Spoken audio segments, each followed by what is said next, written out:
Puisque je l'avais annoncé tantôt, donc il s'agit de M. Selou Baldé, il est coordinateur des antennes de l'UFDG à l'intérieur du pays. Et en parlant de cette mission d'observation électorale dont le président de l'UFDG était le président au compte de l'International libéral, il était donc dans cette équipe à ses côtés sur le terrain et donc a vécu de visu cette élection présidentielle. M. Baldé, bonjour.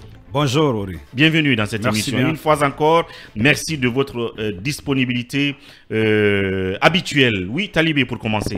Alors, avant d'aller jusqu'à la Grande Île, il y a une bonne nouvelle tout près de la Guinée, au Libéria, où le président sortant, George Weah, a reconnu sa défaite et donc a appelé son adversaire direct pour le féliciter. Quelle perception avez-vous de cette éclaircie démocratique dans une sous-région en proie à des coups d'État? Merci bien, merci une fois encore pour cette invitation. Bon, disons que c'est un bon démocrate, en tout cas ou un démocrate convaincu, c'est d'abord une action à saluer. Je me joins à mon président Selou Dalein Diallo qui a fait en tout cas une communication sur sa page et qui a fait un tweet pour en tout cas d'abord féliciter le président élu, mais encore saluer, si vous voulez, cette bonne pratique, ce fair play du footballeur président George Weah, qui après avoir en tout cas eu le ballon d'or sur le plan footballistique, vient également de prendre le ballon d'or sur la promotion de l'alternance des valeurs et principes démocratiques. C'est ce qu'on devrait vivre dans nos États, dans notre sous-région, mais malheureusement, la règle est devenue l'exception et l'exception est devenue la règle. Très malheureusement. Ce qui fait qu'aujourd'hui, à chaque fois qu'il y a une action comme ça qui est prise dans un de nos États par un chef d'État sortant, qui reconnaît en tout cas sans difficulté sa défaite et appelle en tout cas le gagnant pour le féliciter, cela est fêté et plébiscité. Comme le courant qui vient. Exactement. L'autre lecture, c'est que quand on fait un peu l'historique de l'évolution du processus démocratique dans l'Afrique et dans la sous-région, on déduit parfois que au niveau des pays anglophones, il y a quand même quelques petits pas qui sont en train d'être faits par rapport aux pays francophones. Quand vous prenez le Ghana, quand vous prenez un peu la Sierra Leone d'à côté, même s'il y a des difficultés, il y a des irrégularités, il y a quand même que l'alternance est en train de se faire. Et donc aujourd'hui, c'est le Libéria également qui nous donne un exemple. C'est à saluer et les pays que nous sommes devraient s'en inspirer. Bien. Alors oui. Oui, Madagascar, où Selou Dalein Diallo a conduit la mission d'observation électorale de l'International libéral. Vous étiez à ses côtés. Dites-nous comment cette mission s'est passée sur le terrain et comment l'UFDG aujourd'hui vit voilà, ce travail qui a été fait par Selou Dalein Diallo en dehors de la Guinée. Oui, effectivement, nous étions du côté de Madagascar et à ce titre que je vais rappeler qu'en plus de ma fonction de coordinateur national des fédérations UFDG de l'intérieur du pays, je suis le vice-président de la commission technique électorale du parti.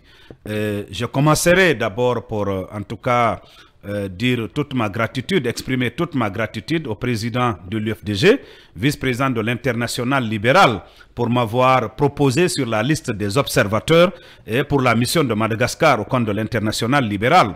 Je rappelle que c'est une mission qui a été, en tout cas, qui a mobilisé une douzaine de personnes du monde libéral venues d'Europe, venues de l'Afrique, d'Europe de l'Est et d'Europe centrale.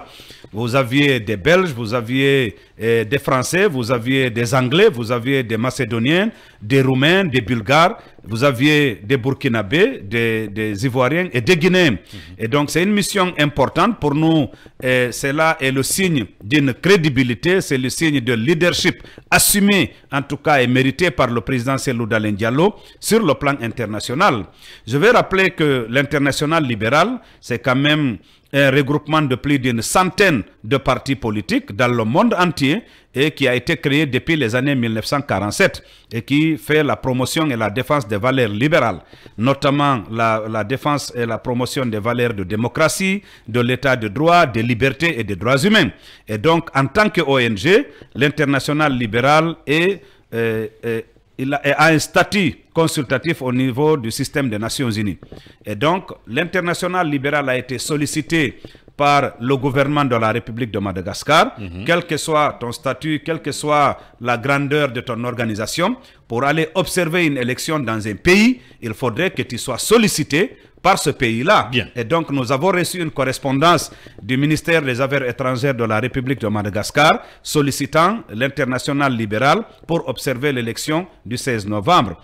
Et donc, c'est ce qui fait que nous sommes allés à 2 jours. Les premiers sont arrivés le dimanche. Nous sommes arrivés lundi, mardi, oui, mardi, on a quitté ici lundi. Nous sommes arrivés mardi au niveau de l'île Rouge. Et donc, nous avons commencé d'abord par avoir une réunion de cadrage, parce que nous qui étions là, on ne se connaissait pas, on ne s'était pas retrouvés. Et donc, il fallait harmoniser les points de vue, revoir ensemble les TDR. Et le lendemain, nous avons commencé par rencontrer toutes les institutions impliquées dans la gestion du processus électoral, mais également l'ensemble des parties prenantes. Nous avons rencontré des hommes de médias, nous avons rencontré la Commission électorale nationale indépendante, nous avons rencontré le président par intérim, parce que la spécificité quand même démocratique du Madagascar, c'est que quand un président en exercice veut briguer un mandat, il démissionne 60 jours avant la date du scrutin, et c'est le président du Sénat qui doit assurer l'intérim. Au cas où lui aussi il serait candidat, c'est le gouvernement qui de façon collégiale assure l'intérim. Et donc nous avons rencontré... Est-ce que c'est le président du Sénat, parce qu'il y a eu ce débat où on dit qu'on a menacé le président du Sénat de ne pas occuper ce fauteuil de président par intérim, le temps des élections, il s'en est même plein, je crois. Tout à fait, il y a eu, ce n'est pas le président, c'est lui qui était président du Sénat au moment de la démission, ce n'est pas lui qui assure l'intérim, mais c'est notre président du Sénat qui était membre du Sénat et qui a été propulsé aux fonctions de président. Vous savez, il y a la cuisine interne des partis, parce que le parti de la majorité, le parti d'Ange Joël qui est candidat à sa propre succession, le président du Sénat venait de son parti. Et donc, il y a eu des informations comme quoi il avait désisté pour des raisons de santé, des raisons personnelles, de convenance personnelle, mais après lui-même, il paraît qu'il s'est exprimé pour dire qu'il a été forcé, qu'il a été menacé, que même sa vie aurait été menacée. Et donc ça, c'est des choses qu'on n'a pas pu établir, parce que je tiens à rappeler à l'opinion que nous ne sommes pas une mission d'observation pré-électorale, comme le feraient les Nations Unies ou l'Union européenne. Nous sommes venus en tant que mission d'observation électorale, nous sommes arrivés la veille du scrutin et nous avons rencontré les parties prenantes. Je rappelle que nous avons rencontré les représentants des candidats ayant boycotté l'élection. Il y a des anciens présidents parmi eux, notamment Marc Ravalomanan et d'autres. Il y a les candidats du côté de la majorité présidentielle que nous avons également rencontrés. Nous avons rencontré la chef de délégation de l'Union européenne. Cela nous a permis de prendre la température. Nous avons quand même noté l'existence d'une crise de confiance profonde. C'est déjà le premier constat que vous avez fait. Oui, tout à fait. C'est le premier constat entre les acteurs politiques et les institutions. Entre les acteurs et la Haute Cour constitutionnelle qui, normalement, devrait statuer sur la question de la nationalité ou la double nationalité du président sortant, parce que ça, c'est le premier point de friction.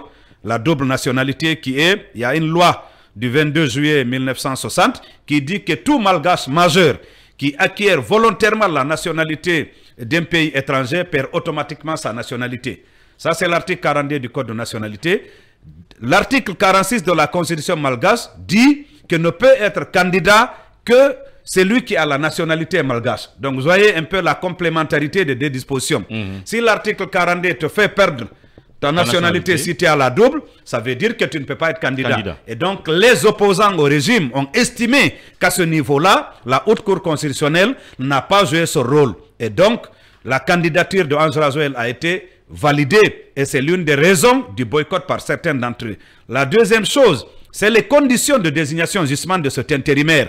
Parce que pour eux, l'autre a été intimidé, il a été menacé, c'est ce qui est justifié. Mais pour le parti au pouvoir, ce n'est pas une question de personne, c'est une question de principe. On ne dit pas que c'est Mamadou ou Saliou ou Georges, mais que c'est le président du Sénat. Et donc il y avait quelqu'un qui était sénateur, et quand il y a eu ce désistement-là, il a été propulsé à la tête du Sénat.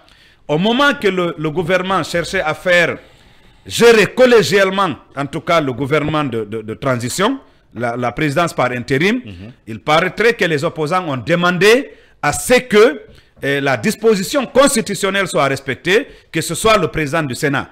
Et entre-temps, ce qui a été opéré en interne a été opéré et le président du Sénat a été désigné et la Haute Cour constitutionnelle a validé. Et ça aussi, les opposants ont considéré cela comme étant une violation de la Constitution. Le troisième aspect, la troisième source de conflit, c'est le fichier électoral. Bien. À travers l'organe de gestion des élections, ils ont estimé qu'il y a eu un sous-enrôlement.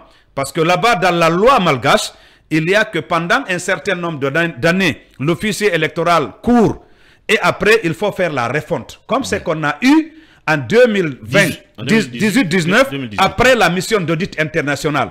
Donc, ce n'était pas une révision du fichier électoral, c'est une refonte totale. Il fallait recommencer. Donc, ils ont estimé qu'il y avait assez de doublons, qu'il y avait assez de personnes dûment inscrites qui n'ont pas eu leur carte d'électeur, mais que par rapport au ratio population corps électoral et par rapport aux prévisions de l'Institut national des statistiques, il y avait une sous-évaluation. Donc, au lieu d'avoir 13 500 à 14 millions d'électeurs, ils se sont retrouvés à 11 millions d'électeurs et les opposants ont estimé que cela était localisé et bien ciblé par rapport à des fiefs de l'opposition. Donc, ça, nous l'avons noté. Par contre, il y a eu escalade au niveau des médias. On a tous suivi, c'est comme si Madagascar allait brûler. Wow. Mais quand nous sommes arrivés, il y avait un environnement calme. Bien. Il y avait la paix, la stabilité et la sérénité. Bien. La veille de l'élection, le jour de l'élection, nous nous sommes réveillés à 5 h du matin. Parce que là-bas, les bureaux de vote ouvrent à 6 h pour fermer à 17 h. Et donc, nous étions 12. On s'est répartis en 4 équipes, Est, Ouest, Nord et Sud. Nous ne connaissions pas assez Tana, mais on avait des guides. Et donc, mon équipe a supervisé environ une quarantaine de bureaux de vote entre 6 h du matin et 11 h. Nous avons quand même constaté qu'il y avait les membres présents du bureau de vote. Les bureaux ont ouvert à l'heure. Il n'y avait pas une présence marquée des forces de défense et sécurité. Il y avait de l'engouement. Oui, écoutez, le taux de participation, c'est aussi une conclusion qu'on a tirée. Il a baissé. On arrive à cela tout à l'heure. Il a baissé par rapport à 2018, la dernière élection. C'était aux alentours de 50%. Le taux de participation pour cette élection est aux alentours de 40%. 40%. Donc, nous avons quand même noté une journée de sérénité. Ceux qui sont allés voter ont voté dans le calme. Les bureaux de vote étaient accessibles. La liste électorale était affichée dans la plupart des bureaux de vote. La liste d'émargement était là. Nous avons également noté une disposition qui avait été prise par la CENI, c'est que tous ceux qui étaient dûment inscrits, mais qui n'ont pas eu de carte d'électeur, pouvaient venir voter s'ils sont sur la liste électorale au niveau du bureau de vote. Nous avons également participé au dépouillement. On s'est scindé. À l'ère du dépouillement, nous sommes venus. Là aussi, les opérations se sont correctement passées. Nous n'avons pas vu et n'avons pas aussi eu d'écho d'un bureau de vote ou d'une région où il y a eu des incidents, où il y a eu des accrochages. Et donc, ce qu'on a dit en conclusion, parce que nous avons également constaté que toutes les initiatives de dialogue ont échoué, parce que la présidente de l'Assemblée nationale avait quand même porté un groupe de médiation. Il y avait l'association des évêques ou des prêtres, il y avait des hommes politiques, d'anciens ministres et premiers ministres qui sont mobilisés pour qu'il y ait un dialogue. Nous avons quand même noté la nécessité impérieuse d'avoir ce dialogue pour la stabilité du Madagascar. Que le président qui serait élu, en tout cas... Donc un dialogue post-électoral. Exactement, qu'il ouvre, parce que là, on est déjà dans les élections. Oui, oui. Il y a eu le premier tour. Peut-être que le président Rajoel sera élu dès le premier tour parce que les autres ont boycotté. Peut-être qu'il y aura un deuxième tour, on ne sait pas. Mais en tout cas, que le président élu ouvre à brève échéance un dialogue politique pour régler les questions, en tout cas liées à cette affaire de nationalité, les questions de la Haute Cour constitutionnelle, la question du fichier et de la CENI et toutes les autres questions, parce qu'ils ont dans une année des élections législatives. Bien. Et donc, c'est une île qui a besoin quand même de stabilité. Votre premier constat, la crise de confiance, qui a eu pour première conséquence la non-participation de 10, selon ce qu'on a comme information, des 13 candidats. Tout à fait. Est-ce que, à vos yeux, cela posait un problème d'inclusivité pour cette élection-là? Est-ce que vous avez attiré l'attention des autorités sur cette situation-là? Bien entendu, ce qu'il faut quand même rappeler, c'est que... Parce que vous avez un Marc Ravalomanan parmi les candidats qui ont boycotté, et bien d'autres têtes fortes de la politique malgache. Les anciens présidents. Oui. Ce qu'il faut quand même rappeler, c'est que le processus est allé jusqu'au tirage de la liste, du bulletin.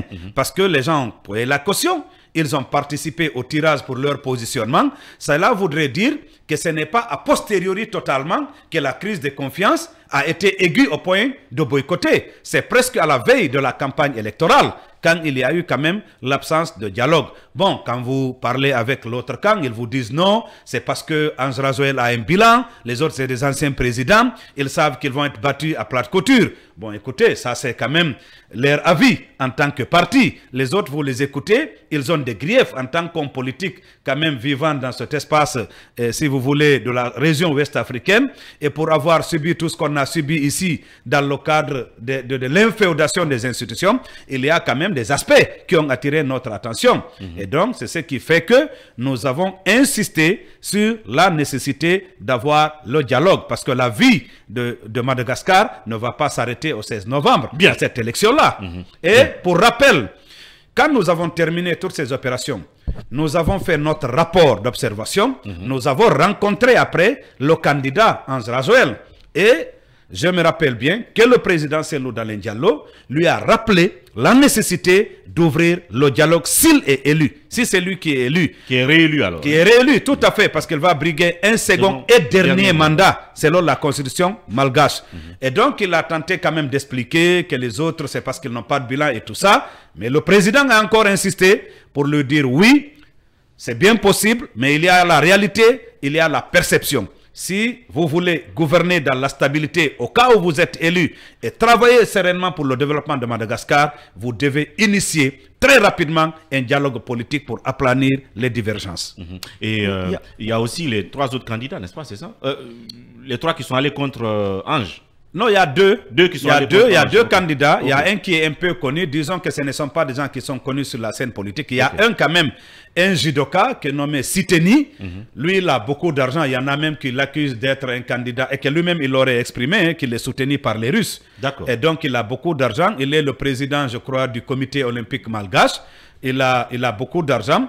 Mais il y a aussi que lui aussi, il s'est plaint. Il paraît que... Parce que Malgache, vous savez, c'est une île. Et donc, c'est difficile de se déplacer en véhicule. Tous les candidats font venir des hélicos, soit de l'Afrique du Sud ou d'autres pays voisins.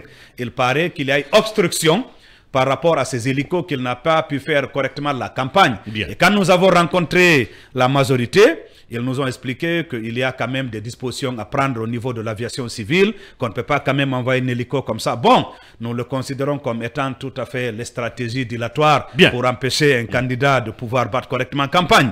Cabinet, j'ai envie justement de lui poser ce constat, c'est que je ne connais pas la population malgache, mais la base électorale, j'ai l'impression qu'elle est assez dense parce que vous avez parlé d'au moins 11 millions d'électeurs comparé à la Guinée, je veux dire. Tout à fait. On a souvent, on se dispute 2 millions ou 3 millions 4 ou 4 millions d'électeurs. Il y a quand même cette différence-là. Alors que l'objectif qui devait être atteint, c'était 14 millions, comme il a dit. D'après eux. D'après eux. À 11 millions déjà, ils pensent que c'est sous. Il y a eu déjà une sorte de sous-enrôlement. Donc, on visait les 14 millions. Exactement. La différence, en fait, je fais juste une petite comparaison. Non, ça fait quand même une base électorale, une population électorale importante. Oui, parce que quand vous prenez 11 millions avec un objectif de 14 millions, c'est important. Vous avez peut-être moins de 3 il n'y a que 3 millions qui n'ont pas été enrôlés. On peut peut-être comprendre les raisons à ce niveau, mais il faut aussi dire que le taux de participation qui est à moins de 50%, ça pose véritablement problème. Mais après, voilà, 40 jusqu'aujourd'hui. Comment? On parle de moins de 20%. Oui, moins de... Madagascar. Taux de participation? Oui. Non, c'est pas vrai. Non, c'est 44%. Non, il faut prendre 40%. Nous, les bureaux, les échantillons qu'on a pris, on était entre 37 et 42%. Et après, quand on a eu les premières tendances également de la CENI, c'était 40%. Et quand j'ai vu le rapport de la SADC et le rapport de la CEMAC, également, c'est dans les 40%. Bien, c'est ça. Non, mais ça reste un taux de participation relativement faible. Surtout par rapport à 2018 également. Non, il y a eu l'impact du boycott. Ça, il ne faut pas le nier. Exactement. C'est évident. Bien. Le boycott a tout simplement parce que c'est quand même les cadres de l'espace politique qui ne sont pas... Oui, qui n'ont pas participé. Mais monsieur Baldé, on a aussi, peut-être pour changer un peu de sujet, on a appris qu'il y a une mission rogatoire qui va donc écouter le président Cellou du côté de Dakar. Comment vous avez appris cette nouvelle? Est-ce que vous qui êtes très proche de lui, est-ce que vous en êtes au courant? Sauf si vous avez encore quelque chose à dire sur la mission. Hein? Non, je vais peut-être terminer rapidement sur la mission et venir à cette commission rogatoire. Non, ce que j'ai envie de dire, c'est que le président Cellou, c'est un homme respecté, aussi bien dans notre pays qu'au-delà de nos frontières. J'ai pu le remarquer parce qu'en 2019, je l'ai accompagné en tant qu'assistant à la mission d'observation électorale de l'élection présidentielle au Sénégal, mais là, j'étais là en tant qu'observateur. Et j'ai pu comprendre pendant, en tout cas, cela, le travail qu'on a eu avec beaucoup d'hommes d'État. Parce que ceux qui étaient là, c'est des ministres en fonction, ou des anciens ministres, des parlementaires ou d'anciens parlementaires, de présidents de partis à l'international. Mais il a su imprimer, en tout cas, son leadership, son sens élevé de responsabilité. Vous savez que ce n'est pas souvent facile quand on est dans une mission d'observation électorale comme ça, en tant que président de l'UFDG. Mais quand j'ai pris connaissance après des rapports de la SADC et de la CEMAC, j'ai compris que le président a quand même fait preuve de suffisamment de responsabilité. Dans tous nos travaux, il a toujours rappelé qu'on mette en avant les valeurs libérales que nous défendons. La démocratie, l'état de droit, les droits humains, les libertés. Et donc l'Afrique a besoin de son élite, a besoin d'institutions fortes et il fallait travailler pour qu'il y ait quand même un rapport suffisamment neutre et responsable par rapport à cette mission d'observation électorale. Bien, voilà la conclusion. La question de M. Cabinet, oui, nous l'avons appris. Nous l'avons appris comme ça, peut-être au même moment que tout le monde, parce que c'est par voie de presse avec le ministre Charles, le célèbre Charles par rapport aux injonctions et tout. Et la première réaction qui m'est venue à la tête quand j'étais là-bas, c'est de dire, mais pourquoi le timing?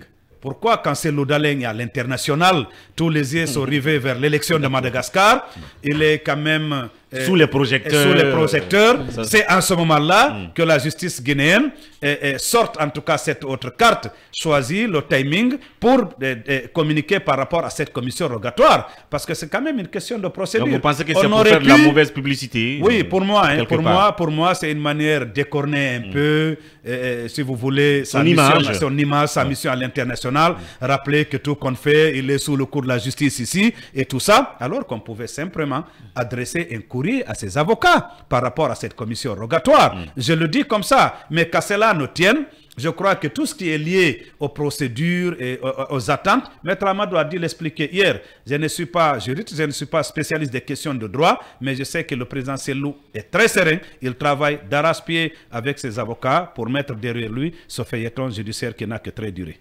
Oui. Honorable de Seloudaleng Diallo, jusque-là, c'était des particuliers, des personnes qui se sont prononcées sur le dossier. Est-ce que vous ne pensez pas qu'il est le temps pour le président de l'UFDG de faire face à la justice de son pays en demandant un minimum de garantie de sécurité pour que la vérité soit en fait dite dans cette affaire? Non, je crois que nous allons voir quand même cette procédure qui est engagée. Seloudaleng, c'est quelqu'un qui a toujours fait face à la justice de son pays. C'est un démocrate convaincu, un homme résolument engagé et qui, comme vous le savez, qui est resté dans ce pays, qui a travaillé ici. Quand même, il y a eu, n'oublions pas et n'occultons pas qu'il y a eu quand même un précédent qui est quand même traumatisant. Quand votre domicile que vous avez acquis légalement, à chaque fois qu'on parle, les gens estiment qu'on pleurniche à cause d'une maison. Ce n'est pas de ça qu'il s'agit. Il y a une question de procédure, il y a eu un précédent traumatisant par rapport à l'inféodation de la justice, par rapport à l'indépendance de la justice. Un domicile que vous avez acquis légalement. Vous êtes resté là pendant des années. Et la justice, le CNRD se permet de venir casser cette maison sans aucune décision de justice.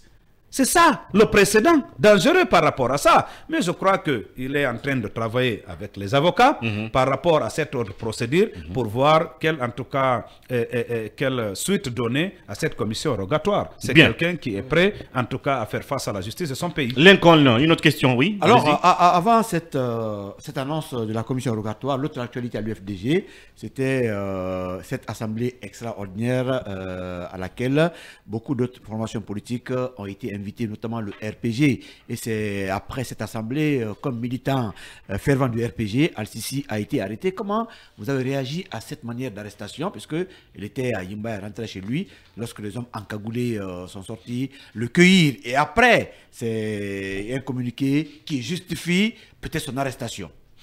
Merci bien. D'abord, je tiens à féliciter le Comité national des jeunes de l'UFDG pour avoir initié et mis en œuvre, en tout cas, l'enseigne de Cellou Dalein Diallo. C'est toujours important parce que pendant ces 16 ans, il faut reconnaître sur le plan local, national et international, Cellou Dalein a contribué, si vous voulez, à dynamiser la scène politique et c'est quelque chose d'important et de fondamental pour nous au sein du parti. De l'autre côté, il faut dire que les erreurs du passé sont toujours là. C'est comme, moi je dirais que les erreurs du passé se bousculent avec les fautes du présent. Parce que une erreur... Comment ça? Non mais écoutez, quand nous-mêmes on a reconnu que ce qui s'est passé c'est une erreur et que nous-mêmes on l'a reproduit, c'est que ce n'est plus une erreur, ça devient une faute.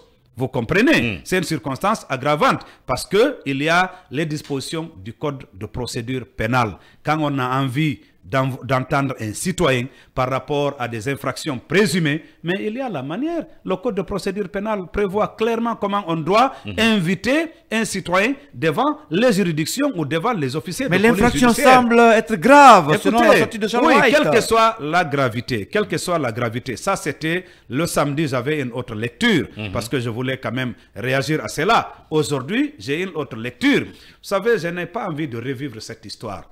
Moi, j'ai été accusé, comme vous l'aviez signifié ici, avec d'autres compagnons, de détention, de fabrication, de transfert, d'armes de guerre et d'armes légères, de munitions, d'atteinte à l'intégrité du territoire, de tentatives de déstabilisation, parce que juste, on a dit que c'est Cellou Dalein qui a gagné les élections. Parce que juste, j'ai été directeur régional de campagne du côté de la Moyenne-Guinée. Parce que nous avons, au niveau de notre commission électorale, mis en place un système qu'on appelle le logiciel e-vote, que ce n'est pas du diable, qui nous a permis en temps réel de récolter les résultats dans les 15 000 bureaux de vote que comptait la Guinée et que dans les environs de 3 heures du matin, nous avions tous les SMS et toutes les PV scannés dans notre plateforme digitale et on a compris qu'on avait 53%. Au point que le ministre des Affaires étrangères d'alors s'est posé la question si c'était du diable, alors qu'on est dans le monde du digital et numérique. Bien. Et aujourd'hui, quand j'entends d'autres accusations, et là-dessus, je vous pose la question tout de suite.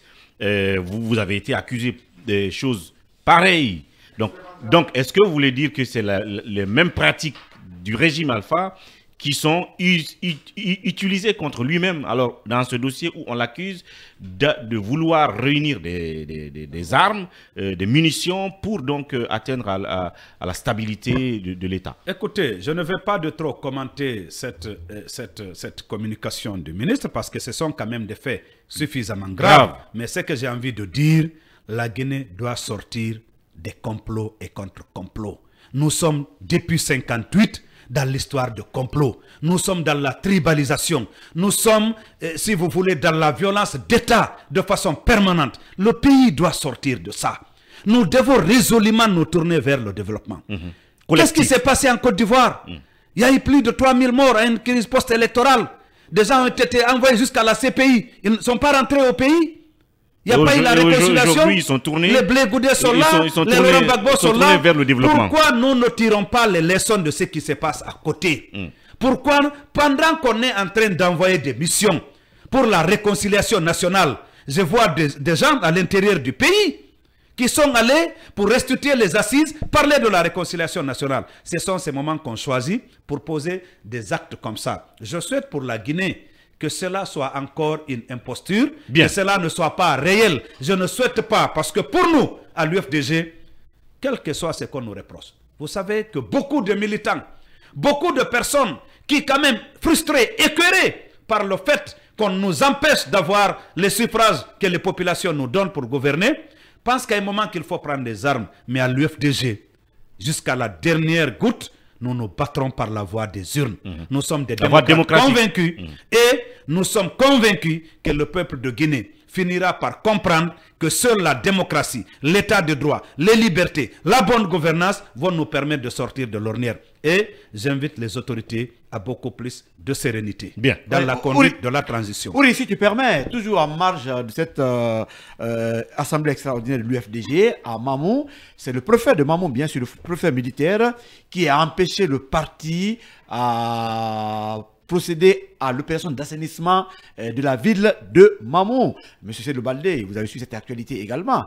Et quelle réaction du parti? On vous empêche d'assainir la ville au nom de l'UFDG. Est-ce que les activités des partis politiques sont-elles interdites au point de vous empêcher d'être sur le terrain? Oui, écoutez, mais c'est extrêmement grave. Moi, j'ai même posté quelque chose sur ma page, c'est que j'étais en train de chercher. Quand le fédéral de Mamou m'a envoyé, voilà ce que j'ai dit. Empêcher des citoyens d'assainir leur ville. Ce prophète, je ne vais pas dire ce qui est dedans, est un danger pour la transition. Mamou mérite mieux. Mais c'est des gens qui veulent assainir. Vous connaissez l'état de nos villes, l'état d'insalubrité de nos villes. Quand des citoyens, même si c'est une association politique, veulent assainir, pourquoi leur interdire ça? Et ce qu'il leur a opposé, ce n'est pas du tout vrai, c'est faux, totalement faux. Les activités politiques... L'argument qu'il a avancé... Mais les activités politiques ne sont pas interdites. Nous les menons à longueur de journée. Est-ce que les activités politiques sont interdites dans notre pays? Toutes les manifs sont interdites. Mais c'est faux, c'est totalement faux. Encore que c'était une activité... C'est un excès de zèle. Et je vous donne un exemple. Une activité pendant citoyenne. qu'il le disait, dans d'autres préfectures, vous avez eu des mouvements. À la baie, il y a eu un carnaval, il y a eu une marche de gala au stade régional, parce que nous sommes tous des Guinéens. Ici, à Conakry, il y a eu le match de gala au stade de Nongo. Ici, c'est un lieu public.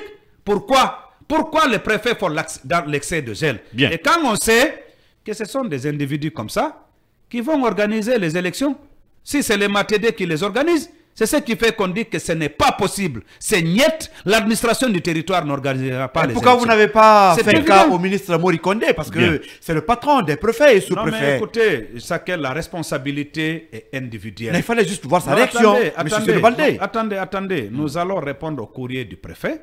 Nous allons le confondre. Il va nous sortir la décision interdisant les activités politiques à la République de Guinée. Pourquoi je n'accuserai pas Morikonde dans ça? Parce que le préfet de Mamou s'est illustré dans cette mauvaise posture pendant que le préfet de la baie, pendant que le gouverneur de la baie, pendant que la gouverneure des Érécorés, il y a eu des événements dans des lieux publics, il n'y a pas eu d'interdiction, donc je ne vais pas aller jusqu'à... Donc ce n'est pas une consigne générale. Exactement, Morikonde pour ça. Mais c'est pour voir si le ministère il a dit une sanction contre lui. Oui, c'est pourquoi on va attendre maintenant je crois que normalement, le faux en écriture dont s'est permis le préfet de Mamou devrait, avant même que nous on nous demande, interpeller le ministre Morikonde. Il doit savoir que c'est une mauvaise graine, c'est un mauvais pion, c'est un danger pour la transition. Ce préfet de Mamou nommé Mamadi. C'est déjà suffisant. Oui, Talibé, pour continuer. Vous parliez tantôt de l'organisation des élections par le ministère de l'administration du territoire. On avait hier Aliouba ici au téléphone. On a vu d'autres acteurs exprimer leur position. C'est le cas de Baouri, mais aussi le cas de Sékou Touré Sikonde, dont on a lu des propos qui, lui, est favorable à cela. Mais quel est le danger, en tout cas, pour que l'administration du territoire organise ces élections? Est-ce que vous pourriez accepter cela si et seulement si, d'ici les élections, le CNRD affichait finalement, ou bien enfin, sa position de neutralité sur la scène politique, et si éventuellement... Ou un débat ouvert autour de la question. Oui, il y a un débat ouvert autour de la question. Non, vous savez, souvent les gens font l'amalgame dans notre pays. Monsieur Barry, c'est une question de normes. C'est une question de loi. Il ne faut pas qu'on fasse dans la spéculation. Vous savez que nos lois nationales, c'est le fruit de longs combats, les organes indépendants de gestion des élections dans la sous-région et dans l'Afrique. C'est le fruit de longs combats. Le code électoral qui est en vigueur dans son article 10 dit que c'est une commission électorale nationale indépendante qui organise les élections en République de Guinée. La Constitution, même abrogée, les lois supranationales, l'article 13 et l'article 17 de la Charte africaine, l'article 3 du protocole additionnel. Qu'est-ce qu'on fait de nos lois? Pourquoi on a envie de quitter le cadre légal pour spéculer sur des choses? Même si le CNRD a affiché toute sa neutralité, il y a une question. Est-ce que, M. Barry, ces caporaux qui sont dans les sous-préfectures, ces préfets, ces gouverneurs, qui n'ont pas la culture de la neutralité administrative, qui ont la culture de l'exécution de l'ordre reçu tel que donné, est-ce qu'ils ont les compétences, aussi bien techniques que morales, pour nous organiser des élections? Pourquoi on s'est battu pendant toutes ces années pour qu'au niveau du dispositif législatif, aussi bien en interne qu'au niveau supranational, que nous nous retrouvions à ce niveau. Je viens du Madagascar.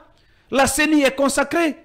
Là-bas même, ils sont en avance parce que là-bas, le président, je viens de vous le dire, quand il doit être candidat, il démissionne 60 jours avant.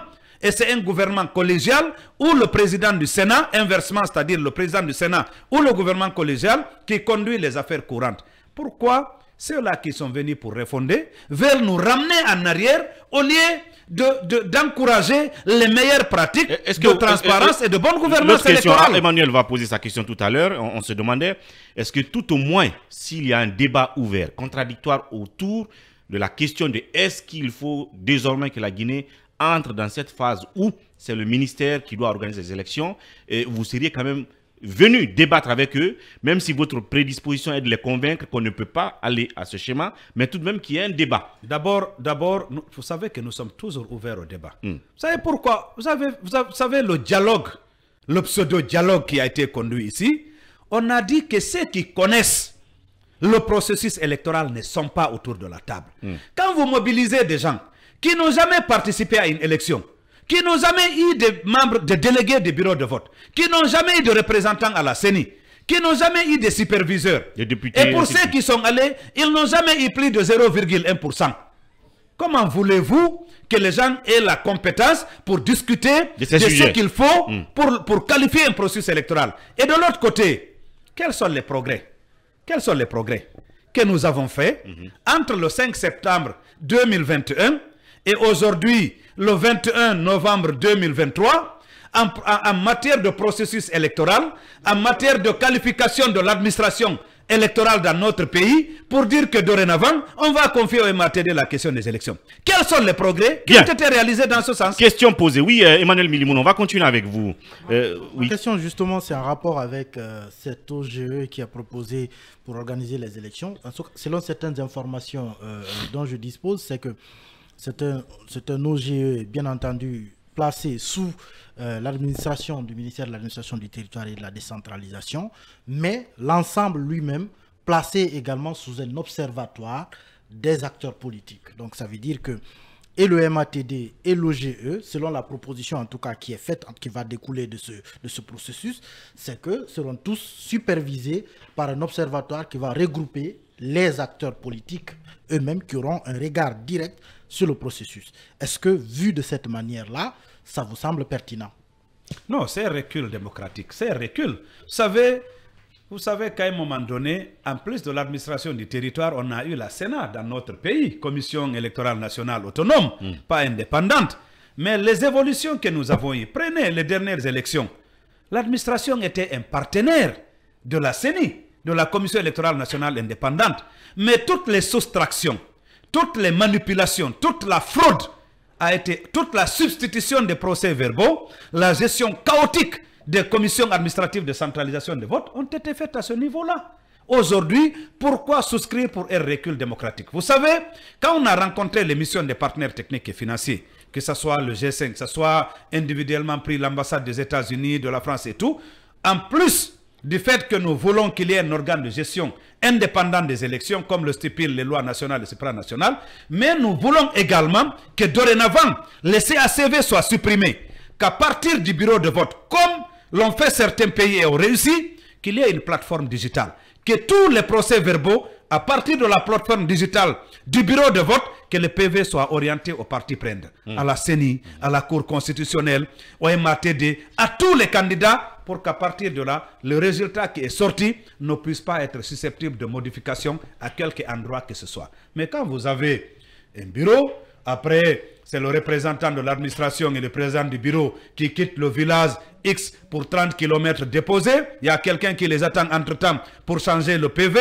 Entre la commission de réception et de transmission et la commission administrative, il y a aussi le MATD qui s'interfère avec la substitution du PV. Et après, vous avez, dans la plupart des cas, des magistrats indélicats comme on a connu dans beaucoup de circonscriptions. Comment voulez-vous qu'on moralise et qu'on qualifie? Bien. On est en train de préparer une grande crise en ce moment post-électoral. Nous avons les moyens d'aller vers la transparence électorale. Souscrivons. Voilà.